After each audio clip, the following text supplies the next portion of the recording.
好，又再次連槍啦，4小時圖，咁查晒琴日嘅嘢啦，跟住就啲線都係一樣嘅啫。咁呢度平頂啦，呢個係一個 target 啦，跟住下邊呢個平底啦，又係 target 啦。咁整體而言咧，最大嘅時空咧就一定係呢一個順勢嘅。咁但係睇翻近期咧，咁呢一個大動能車落嚟係未被挑戰過嘅，跟住呢度車落嚟收針，所以而家變咗係一個呢一個嘅空間入邊咧，做一個橫行。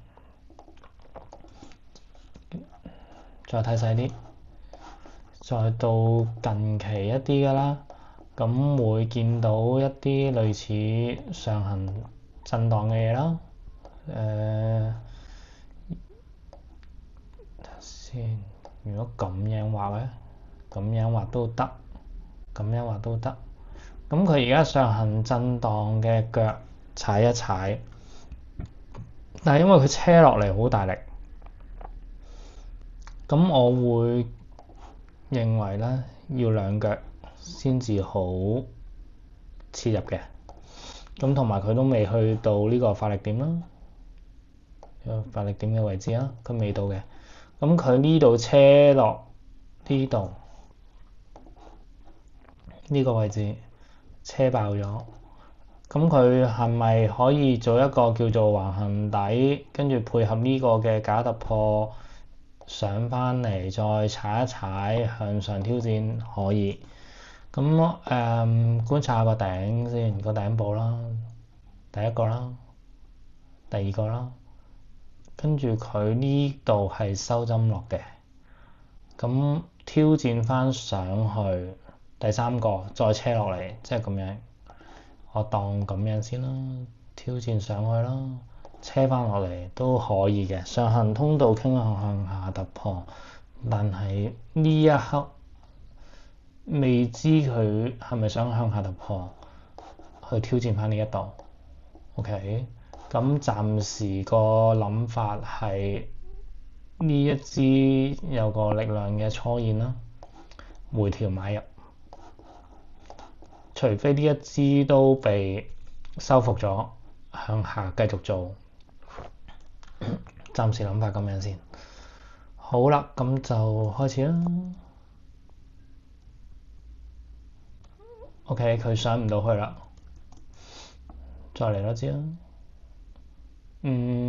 對上去收針，都震盪啦，震盪上啦，即係呢個大動能向下，然後上升冇力，逆停動向下，咁就做啦。咁市場上唔係咁發生喎，俾資力㗎喎。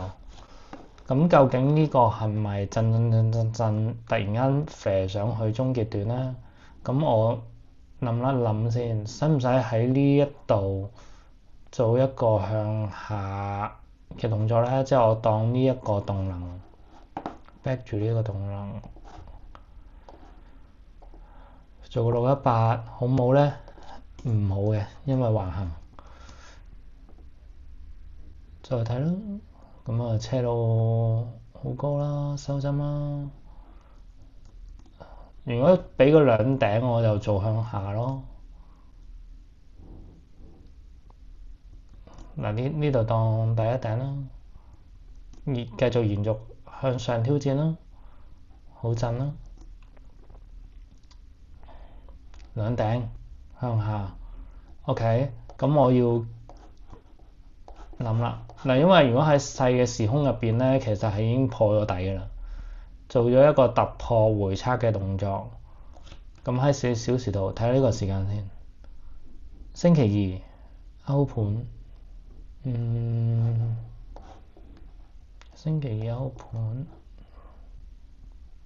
車上嚟，橫行中間，好好難做喎，好難做喎，呢啲好細 time frame 嘅嘢嚟喎。我而家4小時圖做好冇優勢喎。OK，回測向下啦，如果細 time frame 喺呢個位置可以切入啦，咁當然4小時圖已經俾我行咗啦。咁就我要觀察嘅係一個重要嘅位置啊。咁我而家要睇咧就係呢一個位，佢會唔會企得穩？企得穩就向上挑戰，穿咗就向下做。咁我而家要觀察嘅係呢一個重要嘅位置。當然細 time frame 會喺呢啲位咧，應該有機會入咗噶啦。咁我而家等行到落嚟呢度先。哇！佢俾咗支針過嚟喎。咁當然啦，細 time frame 會見到啲好快速收嘅動作啦。咁而家4小時圖已經行晒啦。OK， 正式打爆咗啦，正式打爆咗。咁我會見到咧，呢度一個動能啦，回調再向下嘅。咁我認為佢會點都試一試第一個呢個前面隻腳嘅。咁睇下夠唔夠位做先，收翻呢度呢一支啦。pull back 啦，唔好咁進取啦 ，pull back 入啦。防守位置，琴日練槍練過嘅一個好啲嘅防守位置，去決定一個切入點。咁樣，如果打爆呢個頂，即係意味住係兩腳向上回調做，即係否定咗呢個向下嘅諗法。咁落到嚟都有1-1有得推啦。好，嚟咯，咁切入咗啦。咁我太快添。嗱，佢呢下一下就打爆咗，咁我呢度 risk free 咗先啦。首先幾時都要做噶啦。然後咧，佢射爆咗呢個，即係呢個已經係完全被否定，突破回翻呢度，然後踩住呢個支持阻力嘅位置，踩咗幾多次？睇睇先啊，好多次喎，踩穿上穿，震上升冇力，下跌有力。我會繼續持倉，我繼續持貨。我要打嘅係至少第一隻腳係呢度上少少，我當佢呢度做一隻兩腳回翻上嚟，再向下挑戰。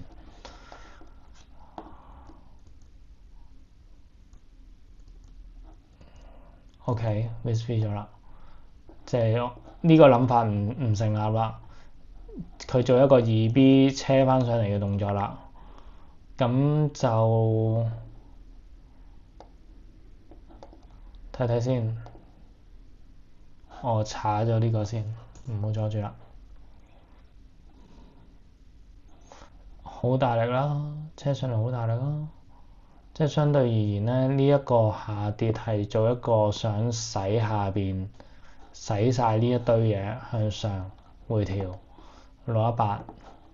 咁我呢一度咁樣先啦，可冇進取啲入咧？手呢一隻腳望一望先。進取啲嘅係呢啲位置啦，手呢隻腳啦，1-1都可以分兩注啦，0.5 0.5咁入啦。OK 嚟咯。OK 俾唔到我嘅。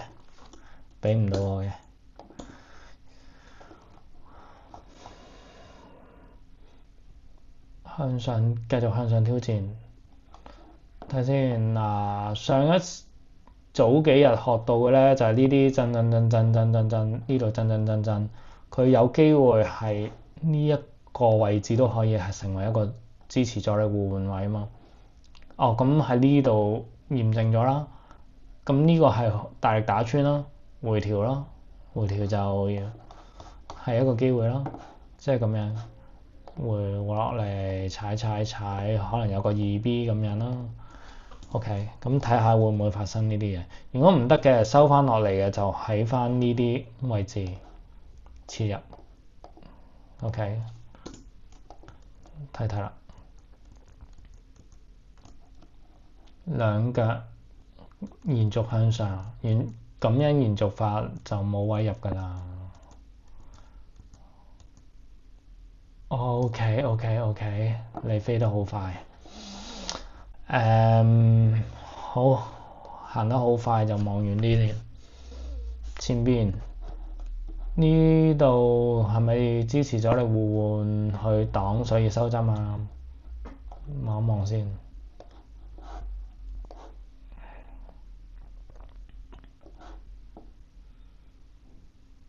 第一次挑戰呢一個發力點，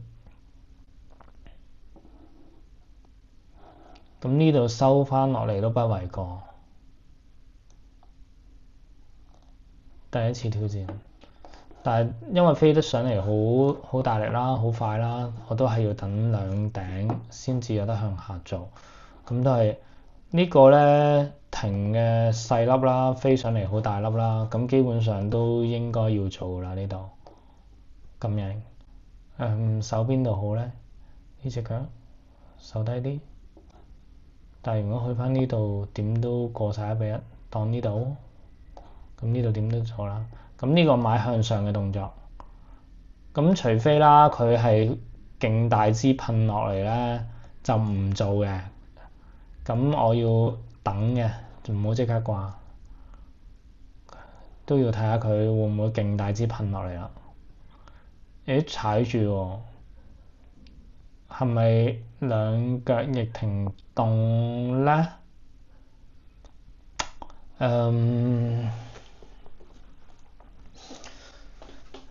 延續突破，睇先，會唔會咁樣延續突破法咧？呢度震，突破回叉呢度，唔好咁薄先。禮拜四嚟嘅，禮拜四亞盤，歐盤唔回，尾盤回。尾盤唔回，禮拜五下盤升有力啦，回調冇力啦。如果向上就延續突破，回調翻呢啲位要入嘅，即係做一個細嘅618，細嘅618。睇下係咪好咗先，支持阻力係咪好咗咧？上次衰過一次啦，覺得唔咗啦。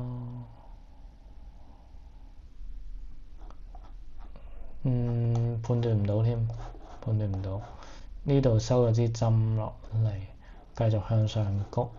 咁呢個動能係好勁，其實真係連續向上順勢做。OK， 618啦，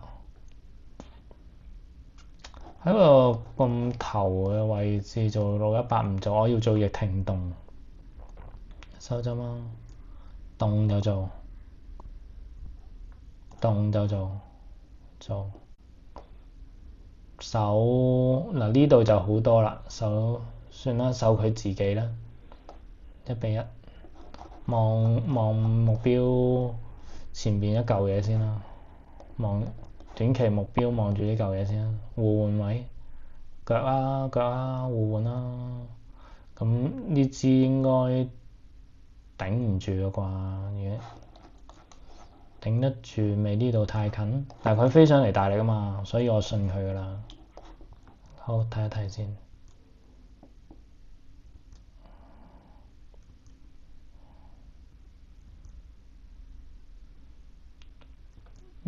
唔係好靚啦，即係佢呢支被消耗緊喺呢度，被消耗緊，唔係好靚咯。睇下先，禮拜一咁禮拜二決勝負，歐盤 OK，歐盤開邊咁即係呢度係有機啦，再睇啦。啱啱1-1又車翻落嚟，咁樣食翻嘅時候唔係好靚，但係咁嗱，因為佢行晒啦，我會決定食半牛半。我個 VSV 位喺呢度，喺個 stop loss 位度 VSV。OK，咁就 VSV 咗啦。睇睇先，佢喺呢度停喎，點解咧？冇得斟酌啦，係一個範圍啦。始終呢啲腳位冇得斟酌啦，一個範圍。佢車到破呢個頂，車到咁遠，其實就都係 target 翻呢個頂，唔係好似喺中間要停咯。咁如果行到咁遠嘅時候，呢度第一關啦，呢度第二關啦，呢度第三關，所以呢個位基本上係必入噶啦。第三關冇得井字過三關嘅。OK， 第三關必入。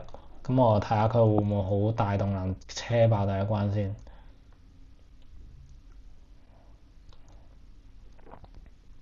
繼續睇咯。禮拜三歐盤呢一支已經消耗咗啦，回調入。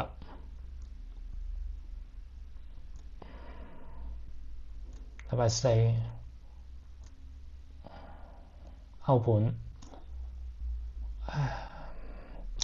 其實4小時圖真係有啲困難咯，因為其實佢回調咗啦，回調咗又收針上翻嚟，咁其實靚嘅位置係喺呢啲位啊嘛，咁回調入或者10.618，咁如果我唔睇直掛嘅時候咧，個風險係俾佢直爆啊嘛，但係如果我睇嘅時候用4小時圖咧，其實係有啲難度，我覺得有啲難度。咁佢而家收針啦，咁呢個係喺呢個位置入邊嘅力量展現啦。但係我冇得馬後炮話我喺呢度入噶嘛，咁我只能夠繼續睇咯，等尾盤咯。歐盤冇機會嘅就等尾盤。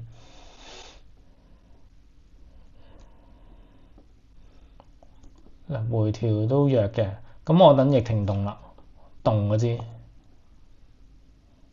嗱，佢呢支咧，因為佢唔係破腳穿頭啊，所以未去到好強嘅力量展現，咁我都要繼續等。同埋時間唔啱咯，時間唔啱我都冇得做嘢嘅。嗱，破腳穿頭做啦，破腳穿頭，盤做，我唔守呢隻腳，守呢隻腳啦，守自己隻腳啦。1-1，睇下得唔得先。前頂可以，同埋呢啲針位都應該死啦。定係我守呢度有冇分別咧？如果咁樣車落嚟，呢支針都會玩完。我守呢度好啲，咁我變咗我能夠推 VSV 嘅空間近啲啊。咁呢度都係一個開市價收市價，可能都係一個阻力位置啦。好，死咗啦，即死。復盤再睇啦，咁即係佢唔想向上啦，係咪咧？等陣先，又係嗰個問題啦，會唔會轉咗個 character？ 我唔知咧，即係喺呢度破結構，即係會唔會係呢一嘢咧？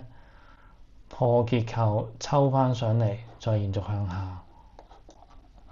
呢度有冇破結構？未破，即係我要睇佢係咪破結構，抽翻上嚟向下。OK， 睇踩住破結構，抽翻上嚟向下。呢度先啦，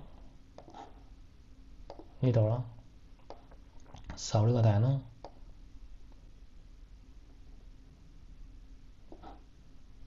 做兩轉，第二轉呢度守最大嘅頂，1比1。OK， 咁冇行啦，直飛啦，直飛冇行啦，咁就收檔啦。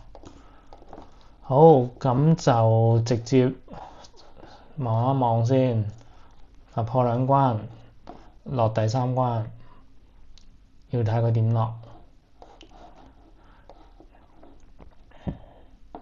可以掃爆埋呢度，咁我直接喺呢度掛啦，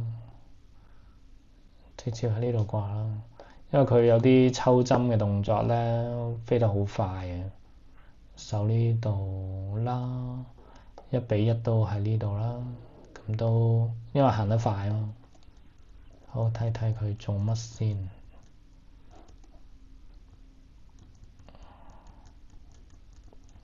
呢個啱啱揩唔到。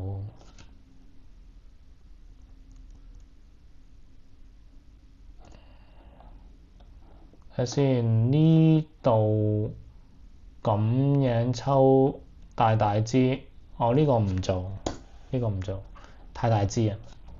同埋佢做咗呢個兩個平腳咧，要繼續向下挑戰，咁變咗咧，我係睇先，係咪打呢度咧？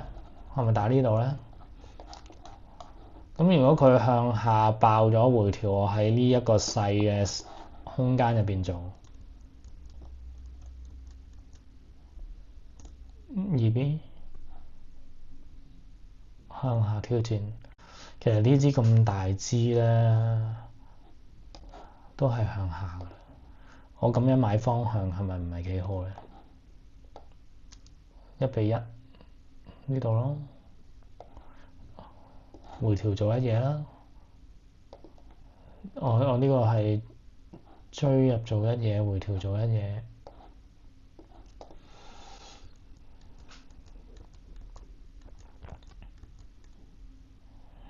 哇！爭啲死喎呢度。跟住睇下先，點解？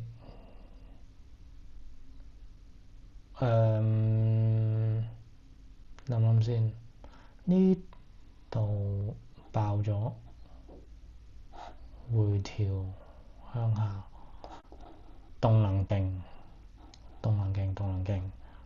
至少爆呢度先，持倉。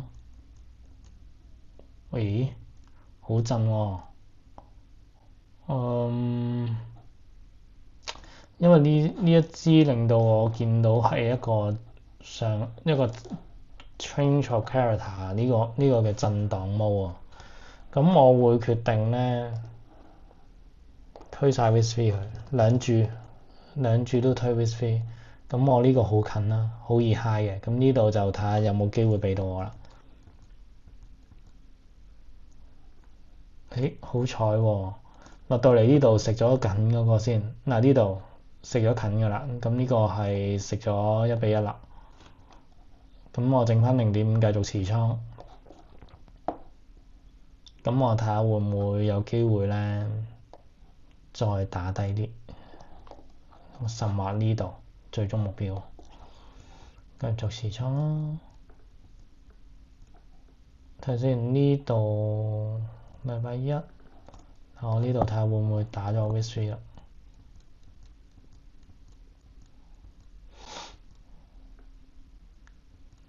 佢如果做一啲洗倉嘅動作，好大機會 high 到我，咁都要 high 嘅，high 咗就算啦。high 咗啦， high 咗，再睇呢個幾時先？呢個禮拜三尾盤掂一掂落翻嚟，咁而家咧望翻個大局先。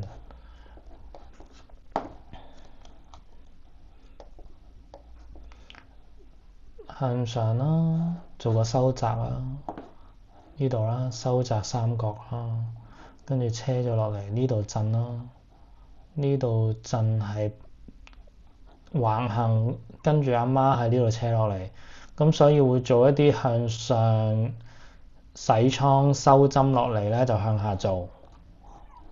咁呢度亦都係個支持位啦，支持位上嚟冇力，缺乏力量，所以我呢一刻諗法都係向下做。繼續睇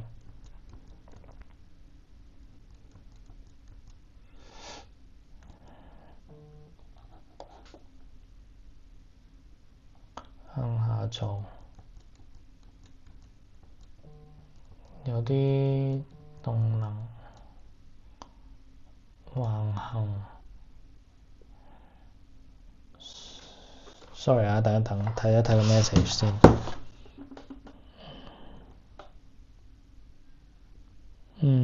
OK。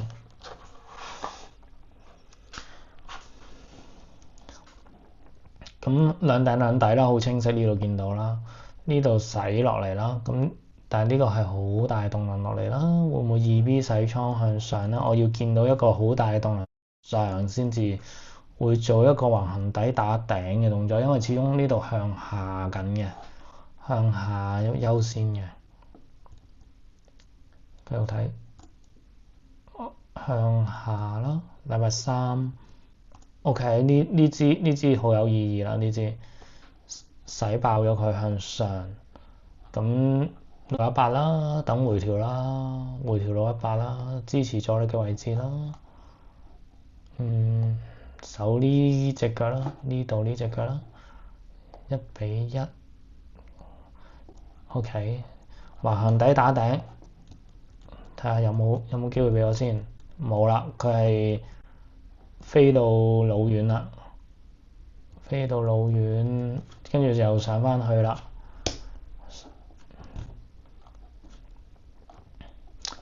睇下先，邊度係結構位咧？未有，而家只不過係支持阻力互換位啫。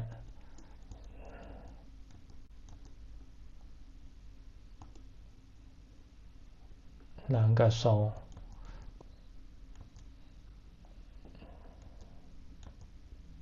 去返呢度支持，逆停動，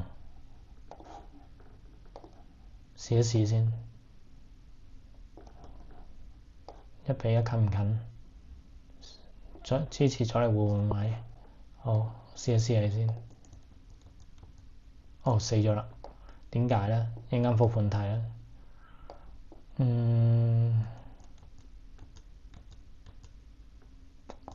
喂，又嚟過，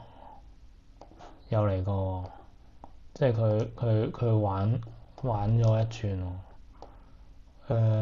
唔到啊，唔係咁好手咯。針頂破得呢個針頂就再向上挑戰啦。好，再嚟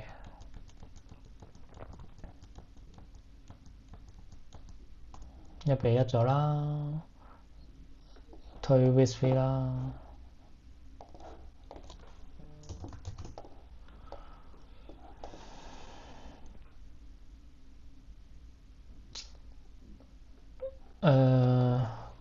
改，唔好推 VSV， 食半牛半喺呢個位置。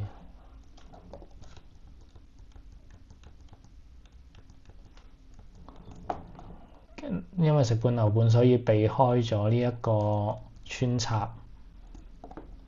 因為佢好大動作啊，所有嘢都個波幅變得好大，所以我決定食半牛半咯。咁繼續持倉，咁我想打到至少呢度先咯。嗱，high 咗啦，咁我等下個月啦。呢度 high 咗咁，咁我保留呢一注啦。咁下一日連倉我就繼續呢一度。好，咁而家覆返個盤先。今次都比較多打 stop loss 嘅。11月頭喺呢度。我完全忘記咗一樣嘢喎，流動性少咗喎。練嘅時候都仲會諗到12月流動性會少，但係做嘅時候已經忘記咗啦。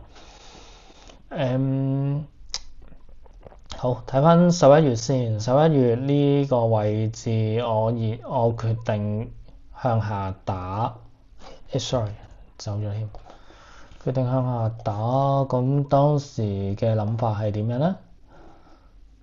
突破回測，跟住1:1 risk free。我嗰時係諗住向下爆嘅，因為上行通道向下突破，向下爆。合理啊，因為其實延續住呢一個向下跌。呢度上邊震向下衝去打呢度可以嘅，咁市場冇俾就冇俾啦。咁取而代之係用一個好大嘅動能向上爆，呢一支嘢睇睇先，有冇跡可尋呢？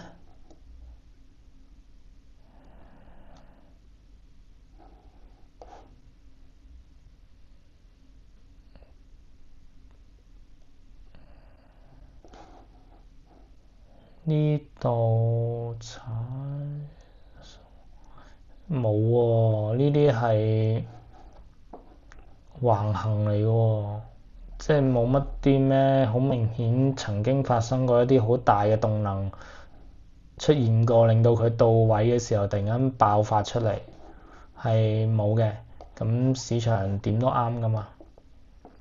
咁呢度突然間突如其來車上嚟，停，車上嚟爆呢個，咁呢個位置想買延續突破啦，但係佢冇回踩啦，取而代之係一個窄幅上行窄幅嘅方式啦，跟住再冇一個延續底下射爆佢啦。咁我試下度一度先。如果我當時認為呢一個係一個旗形，度一度先。2.618，如果再近啲啊，我度呢一個咧，如果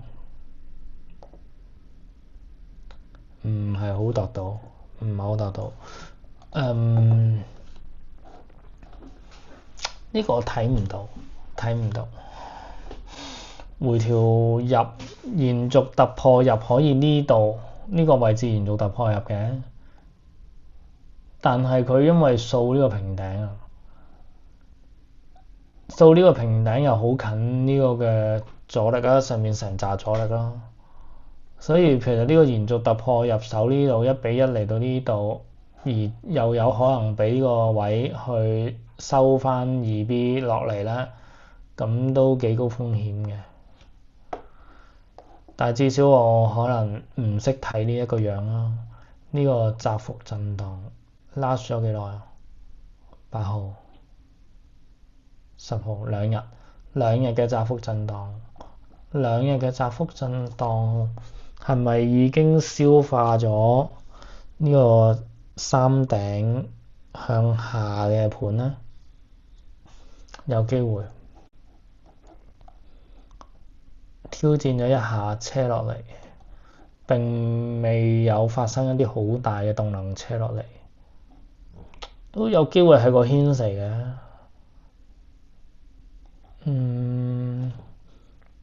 下次諗多少少先，掂到個頂車落嚟唔係好大力咧，有機會係一嘢衝爆佢。呢個諗多少少先，下次。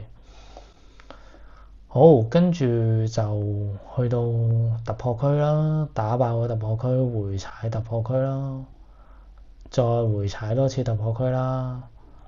換位唔識做啦，即係呢個我係唔識做啦。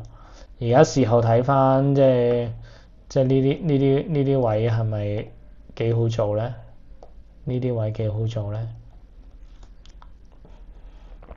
係咪要真係需要等到逆停動啊？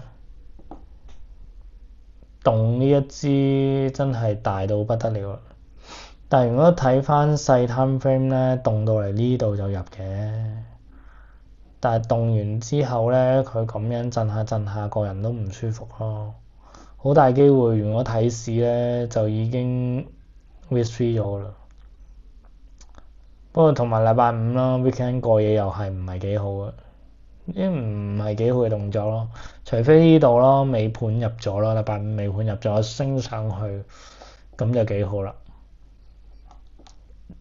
咁呢個早着先機邊啲位置係比較好去可以早着先機部署咧？諗一諗咯。呢一刻我做唔到啊，如果睇4小時圖做唔到。好，上去嗱又去到邊啲位會停嘅諗法啦。我嗰時判斷係喺呢度或者呢度咯。咁市場上決定嘅係應該係呢度，腳頂，腳停動。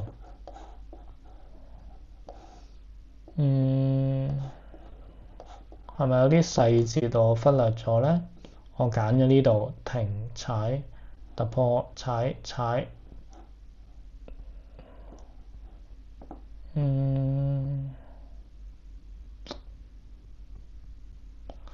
有冇需要咁執着呢個範圍咧？但係又唔到咧，又好尷尬啊！因為唔到支持阻力就唔收手啊嘛。但係如果定嗰個支持阻力位咧，唔係市場上一個共識嘅位置嘅時候咧，咁就好容易未到位又食早咗啦，或者到晒位唔知又繼續做啦。咁呢個係我認為支持阻力成日遇到嘅困難啊，即係去定一個支持阻力嘅位置。呢度抽上嚟，咁我去思考下咯。下次呢個位置係佢發力車上嚟嗰個位置，即係佢呢度應該係累積到一定嘅量嘅單咧，先至有能力咁樣去挑戰翻個下跌動能車上去。咁呢啲咧係回踩嘅單嚟嘅，即係佢嗰種發力嘅單嘅互換位咧，係可能大力過一啲我見到我認為係清晰嘅位置咯，即係好似呢啲咁樣停動，呢個大力車上去，即係呢度可能換呢度，再掂呢個針，即係呢一個位置咧，可能靚過我擺呢一個位置，即係呢個係好似望落去 so call 覺得好多換位啦，但係其實未必係，可能係呢個位置會好啲咯，即係下一關啊。咁而家當然喺呢度已經驗證咗啦，市場驗證咗呢度係已經擋住咗啦，擋住咗之後大力車落去咯，車落去。我當時嘅判斷係見到佢未破位嘅，未破位有一個疑似回調過深，跟住之後呢度一個收針升抽上去，延續向上去打一個未到嘅支持阻力位。當時嘅諗法係咁樣，咁而家睇返有冇問題咧？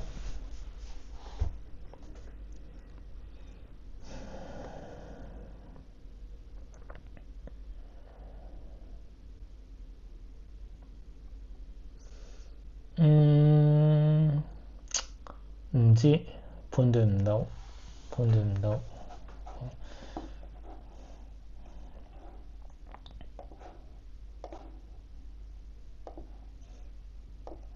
都可以有呢個諗法㗎嘛？係咪死得應該咧？或者係啦。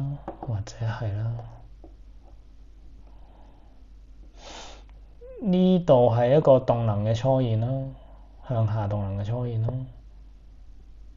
咁初現未破位諗橫行都係咪合理啊？都可以啊。咁只不過而家市場上再俾多支大動能飛落嚟，咁唯一能夠講嘅係可能我又係呢樣嘢咯，睇唔到佢 change 咗個 character 咯。因為我嗰下我都諗係咪呢一種樣咧 change of character 已經轉咗咧，但係又未破位啊嘛。如果佢呢度係落深少少，咁我就會認為同呢一個樣係一樣咯。咁我又要留意下咯。呢啲咁大動能車落嚟做咗一個兩腳，係咪都已經要收掣 change of character？ 就算唔買跌都好，都唔好買上咯。係咪要咁諗咯？記住先 change of character。好，跟住呢度車爆咗啦，回調買跌啦，但係佢唔做俾我啦，唔做俾我就冇得做啦。呢度一嘢車爆佢冇得做。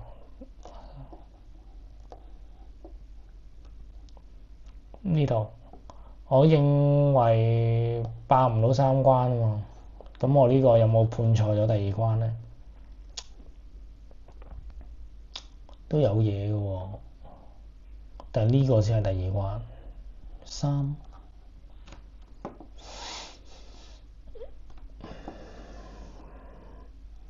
回踩收針618喺呢個時空底下做得到，向上呢度做得到幾點啊？6點，睇下先，睇下先，冇搞錯咗添。星期三尾盤，星期深夜變咗有個持倉風險啦，跟住車到上嚟。禮拜五嘅歐盤收針落都好係可以做到嘅嘢咯，好係可以做到嘅嘢。咁如果你守三關都好睇，喺個頂入定底入，喺個底入度咁你守呢度都1-1咯，喺個頂入度就做唔到噶啦。跟住到咗阻力位啦，落翻嚟啦，呢度收長針，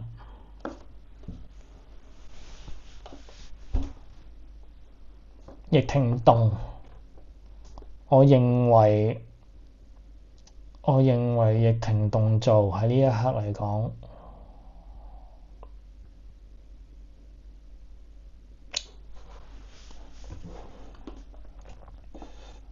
平底洗倉，跟住逆停動打支針，我嗰時嘅諗法係咁，因為做一個延續向下，即咁樣嘅向下動作，我當時認為係咁樣。咁下邊有一紮嘢都係 target 呢一度，有冇問題咧？呢度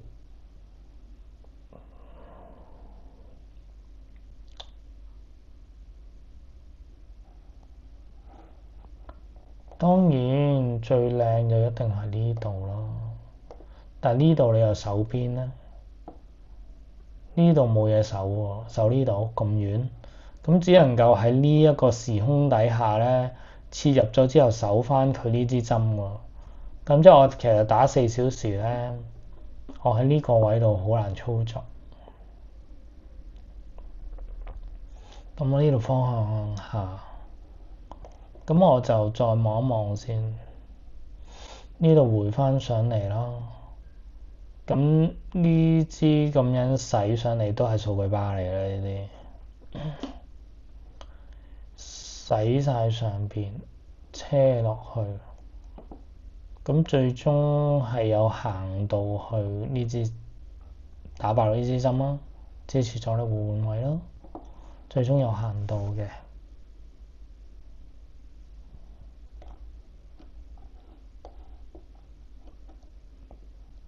咁下一個問題就係呢個位置支持阻力會唔會爆？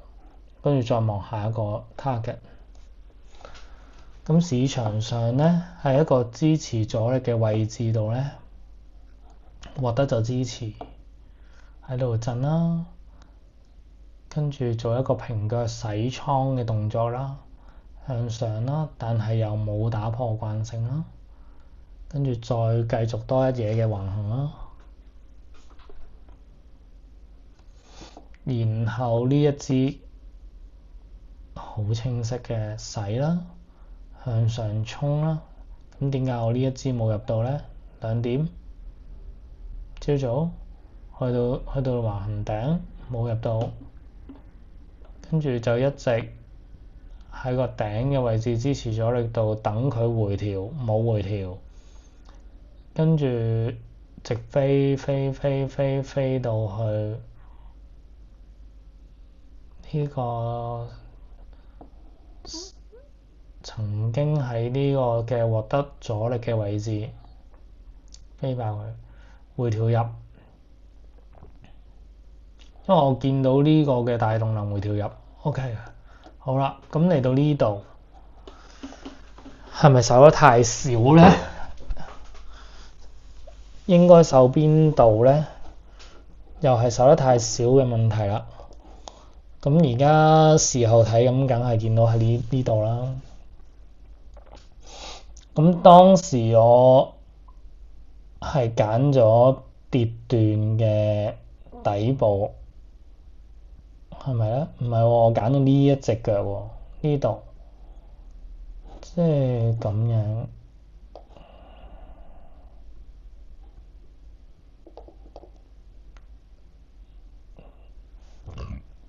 支持位低啲，支持位低啲，即係下次記得守嘅位係支持位低啲，咁就免於一死啦。嗱，如果我決定守嘅位係支持位低啲咧，我就唔會喺呢個位置逆停動買，咁就變翻保守啲，喺呢個回調位買咁樣嘅，都係守嘅諗法去決定切入嘅位咯。咁呢樣嘢繼續努力做好啲咯。好，下一注，因為呢個死咗啦嘛，睇下先，呢個係幾時死啊？禮拜二嘅尾盤死，跟住呢個突破係禮拜三嘅尾盤。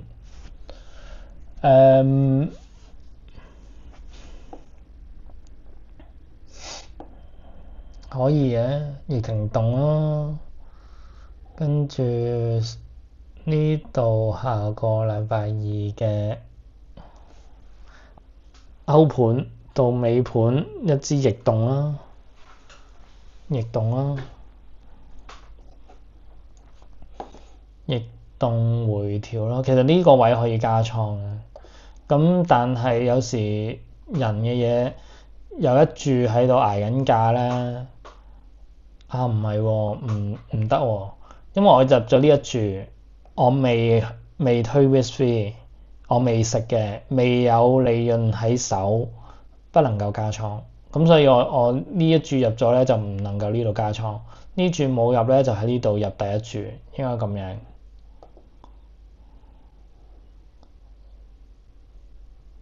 咁佢會唔會又有啲高手會係見到呢度互換咁踩兩腳想喺呢個位入咗咧？得唔得咧？入唔入到咧？如果咁入，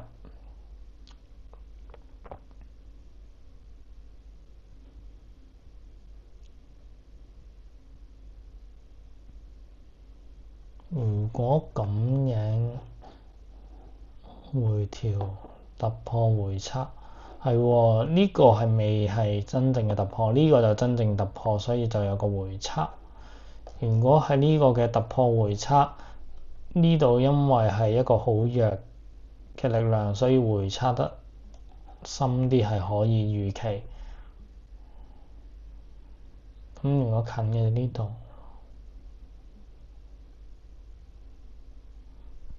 跟住邊個支持阻力勁啲啊？互換呢個勁啲。即係如果呢個位置嘅618啦，同呢個位置一個拉大啲嘅618，咁呢度係 time frame 勁啲啦，同埋呢度係有一個禁區互換嘅動作，所以呢度係勁啲。咁如果驚入唔到嘅就呢度0.5，呢度0.5，咁守嘅位置唔一樣嘅。呢度0.5入就守翻呢度，呢度入咧就守翻呢度。突破回測啦。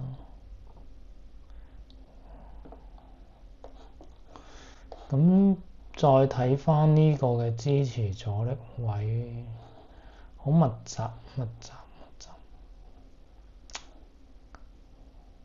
2B 等啦，冇得諗佢破唔破，亦都唔應該諗啦。市場行出嚟咯。咁呢度呢一支好靚啦，決定咗方向㗎啦已經。咁啊向上繼續行呢一度咯。咁就睇下佢，因為始終大圖係一個收窄三角嘅狀態啊。咁唔能夠諗佢一定係爆呢個頂。咁嚟到呢度都要觀察啦，食啲落袋啦，收掣啦。再等㗎。好，咁今次呢個最大嘅又係存在住嗰個問題啦，要繼續觀察學啦，就係到咗阻力未？支持阻力嘅位置個判定啊，呢個啦。第二係防守嘅位置嘅判定。喺邊個位置防守會更加安全啦？防守嘅位置決定咗邊度切入。好，咁今日嘅練槍係咁多，咁我哋聽日繼續。